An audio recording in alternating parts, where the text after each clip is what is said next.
Chapter 4 Behind Closed Doors. As Eleanor strikes off for the manor, you hurry to follow her across the snow. Eleanor, wait! Why is your mother's grave empty? What does it mean? It doesn't matter. Just leave me alone. It was a mistake to bring you out here. Eleanor, please, I just want to help. Eleanor whirls on you, her fists clenched at her sides. I don't want your help, okay? Why can't you understand that? Eleanor. She hangs her head, and a silence passes between you. I'm sorry, Laurie. There are some secrets I'm just not ready to share. That I'll never be ready to share. You of all people should know how that feels. Eleanor turns to leave again, but you catch her arm before she can go. Maybe I haven't told you everything, but it's not too late to start. We each have our own pain, Eleanor. It might help to share it. You think you know pain, Laurie, but you don't. Not like this. Eleanor slips loose from your grasp and strides up the steps of Braidwood Manor without a second glance, leaving you alone in the cold. I don't know what secret Eleanor's keeping hidden behind that locked door, but it's tearing her apart. I need to collect those keys, for her sake as much as my own. You shut the manor's doors against the biting cold and step into the foyer, finding no sign of Eleanor. Just then, Simon and Clarissa come hurtling down the stairs, their faces stricken. Laurie, there you are! What did you say to Eleanor? Why? Where is she? She went straight to her room and locked the door. And she didn't look happy. Seems like locked doors are becoming a theme for her. Laurie, that's not funny. Whatever you said must have really hurt her feelings. I wasn't trying to be funny. It's just... Don't you two ever wonder why Eleanor has so many rules? So many secrets? Well, sort of. She never lets us wander very far from the house. Or leave our rooms after dark. Or ask any questions about Mother and Father. Or why we never see any of our other relatives, or... Alright, Simon, that's enough.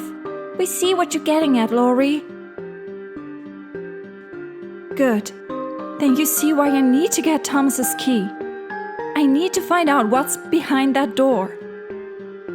But even if you convince Thomas, which you won't, you still need to get Eleanor's key somehow. I'll worry about that later. Have either of you seen Thomas? No, but I hear him.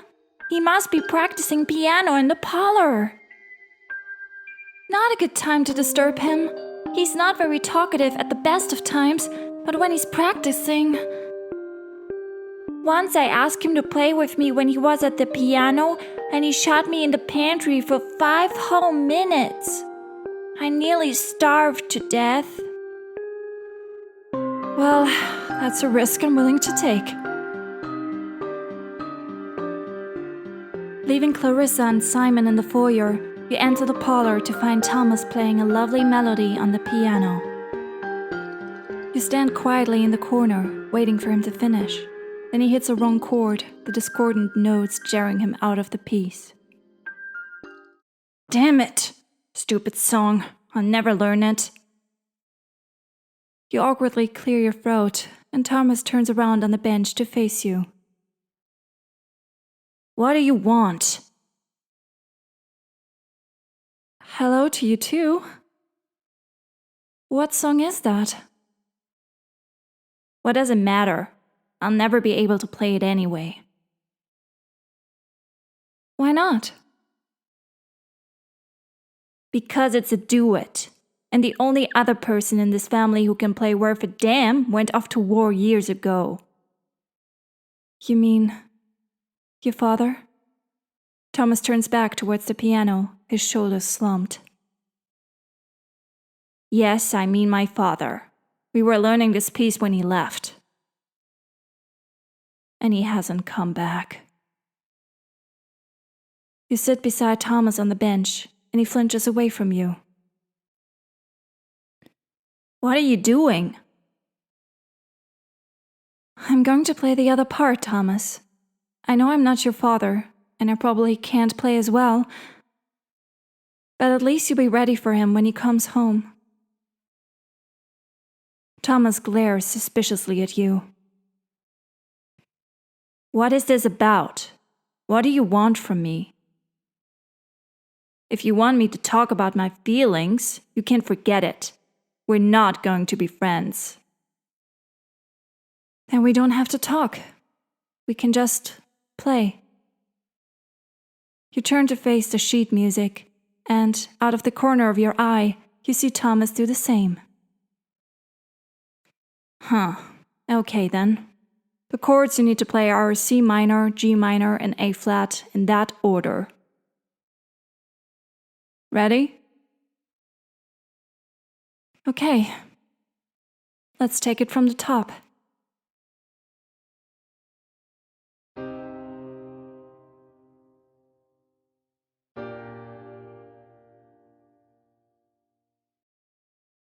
Perfect. Now you just keep playing those chords and I'll come in with my part. Soon you and Thomas are playing the duet perfectly. Thomas hitting every single note of the melody while you provide the harmony. Finally. Sounds pretty good, huh? You finish the piece, and Thomas closes the lid on the keyboard. Still in a bad mood? No, not so much. I suppose I should say thank you. I think that would be appropriate. But if you really want to thank me, there's something I need your help with. Now the truth comes out. Of course you had an ulterior motive. Thomas, I'm sorry I lied to you. I just didn't know how else to get you to agree to help. I really did enjoy helping you practice, though. Well, at least now I'll be able to play the song properly with my father when he comes home. And that's all thanks to you. So, if you want my help, you've got it. That's great to hear, Thomas, because I really need to borrow your key. I need to know what Eleanor's hiding behind that locked door. Why didn't you just say so? I've been wanting to know the same thing for I don't know how long. Really? Of course. You think I haven't noticed how much Eleanor isn't telling us? As far as I can remember, that door doesn't even lead anywhere special. It just goes to the cellar. The cellar? Really? Yeah. Last time I checked, there's nothing down there but the furnace. The furnace? You don't think there's something more? Eleanor must have a reason to keep it locked up. And the other night, I could have sworn I saw... Never mind. It doesn't matter. When was the last time you were actually in the cellar? Thomas looked suddenly frustrated, his brows furrowed in concentration. It must have been a long time ago. But it couldn't have been that long ago. I can't seem to remember. What can I remember? I don't know, Thomas. I'm sorry. All I can say is, if you help me, we can find out the truth together. Thomas pulls a key from inside his vest and hands it to you. Here, take it. Thomas's key. Thank you, Thomas. I promise this will all make sense. When? Soon, I hope. Just then, you hear a sudden crash as the parlor door swings open and Simon and Clarissa tumble onto the floor. Simon? Clarissa? What are you two doing? Don't tell me you were listening at the keyhole. That is certainly not what we were doing. We were just, testing the door.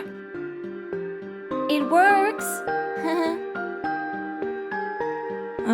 Someone really needs to teach you how to lie better, Simon. So, how long were you two eavesdropping? Not for very long. Just long enough to hear that you convinced Thomas of all people to hand over his key. I'm impressed. Now all that's left is Eleanor's. Good luck with that. Eleanor keeps that key with her at all times, and she'd never just hand it over. If you want to get your hands on it, you're going to have to steal it.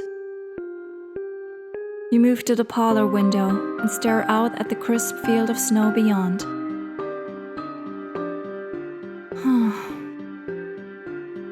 I don't think I could just take it off her without her noticing. But maybe Simon could, if the rest of us kept her distracted. But I would feel guilty asking him to do that for me.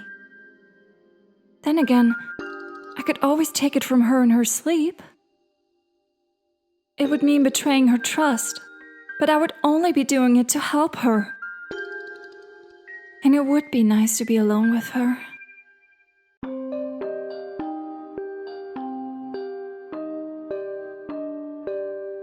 You turn from the window to face the Waverleys. I know what I'm going to do. I can't tell you what exactly, but if you just leave this to me, I'll have the door open by tomorrow morning. Why can't you tell us?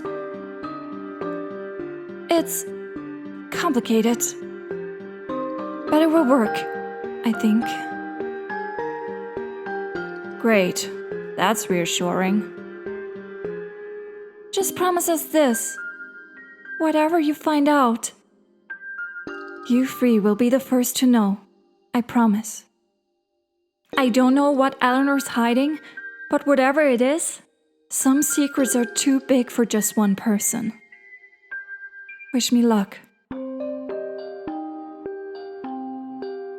You leave Clarissa, Thomas, and Simon in the parlor and wander the manor in search of Eleanor.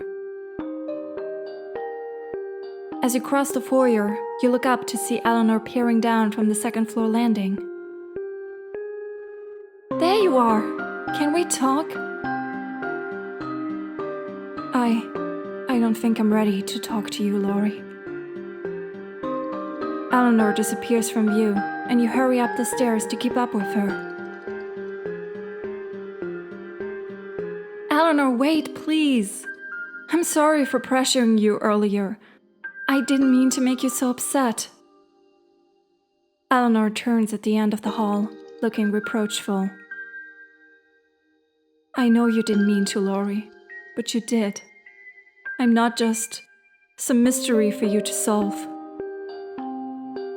I have feelings, you know? Feelings for me. You take a step closer, and Eleanor looks wary. I didn't say that. You take Eleanor's hand in yours and look her in the eye. Eleanor, I know you're more than just your secrets, and that's the part of you I want to know more about. Just come sit with me for a while, and we can talk about anything you like. So you won't ask me any more of your difficult questions? We don't even have to talk at all, if you don't want. Eleanor blushes. You're incorrigible. You take Eleanor by the hand and lead her to your bedroom, shutting the door softly behind you. Eleanor stands awkwardly in the center of the room, at a loss. Do you want to sit down? Yes, of course. Sorry. I suppose I'm a bit nervous. You sit down on the edge of your bed, and Eleanor sits down beside you, her hands on either side of her. So, let's talk. Oh, I can't think of anything I want to talk about. Really? I thought you would have loads of questions. Aren't you curious about, my world? I suppose I wouldn't mind hearing about it. Then I'll tell you about the internet. The what? It's like a bunch of TVs that are all connected to each other, and people can send each other pictures and videos and all sorts of things. Laurie, I don't know what a TV was it? I don't know what that is either. Oh, well, they're like these boxes with a screen that shows... Eleanor smiles at you, letting her hand brush up against yours on the bed. Maybe letting you talk wasn't such a good idea. I think you're right about that. You lean in to kiss her, then pull away. Huh? What's wrong? Maybe I want you to kiss me this time. Eleanor bites her lip, looking nervous again. Oh, Eleanor closes her eyes and kisses you, softly at first, and then more insistently. The two of you fall back together onto the bed, and Eleanor pulls you closer still, laying her hand against your chest. Laurie. Huh? Nothing, just... Don't stop. I wasn't planning to.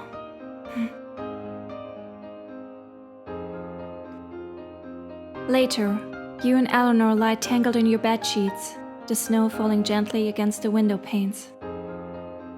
You stroke Eleanor's hair absent-mindedly, fretting over what you have to do next. I hate lying to her, but this might be the only way to help her. Maybe one day she'll understand. Just then, you're startled by a sudden ringing. Crap! My phone! It's Victor. Maybe if I whisper, Eleanor won't wake up. You accept the call and raise the phone to your ear, keeping a careful eye on Eleanor. Laurie? Are you okay? How come I haven't heard from you?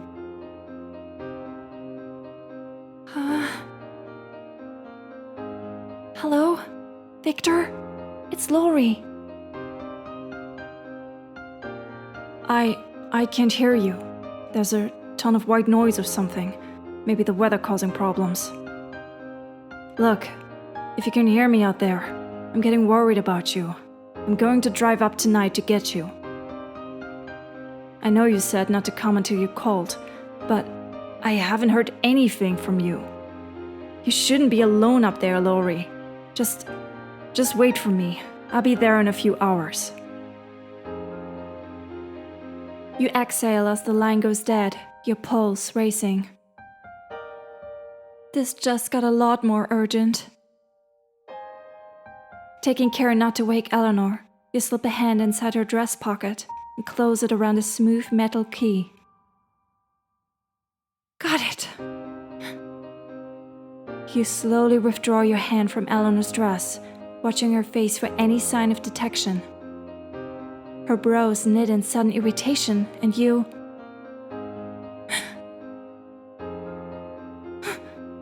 You quickly pull your hand back as Eleanor turns over in her sleep. Ah, that was close.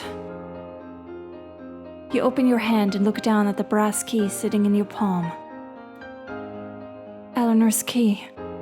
Got it. Tiptoeing to the door, you take a last look at Eleanor's sleeping form and feel a pang of regret. I'm sorry, Eleanor. Please don't hate me.